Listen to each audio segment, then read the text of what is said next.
Pakistan super league season 10 की draft की तारीख में तब्दीली का इम्कान है। जराये के मुताबिक बारिश की पेशगोई के बायस तारीख तब्दील की जा सकती है। PSL ड्राफ्ट की तकरीब 13 जनवरी को हो सकती है। पाकिस्तान क्रिकेट बोर्ड जल्द नई तारीख का ऐलान करेगा।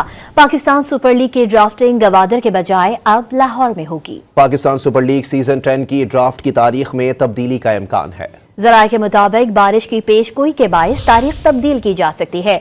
PSL ड्राफ्ट की तकरीब 13 जनवरी को हो सकती है। पाकिस्तान क्रिकेट बोर्ड जल्द नई तारीख का ऐलान करेगा। पाकिस्तान सुपर लीग की ड्राफ्टिंग गवादर के बजाय अब लाहौर में होगी। पाकिस्तान सुपर लीग सीजन 10 की ड्राफ्ट की तारीख में तब्दीली का इम्कान है। जराये के मुताबिक बारिश की पेशगोई के बायस तारीख तब्दील की जा सकती है। PSL ड्राफ्ट की तकरीब 13 जनवरी को हो सकती है। पाकिस्तान क्रिकेट बोर्ड जल्द नई तारीख का ऐलान करेगा। पाकिस्तान सुपर लीग की ड्राफ्टिंग गवादर के बजाय अब लाहौर में होगी।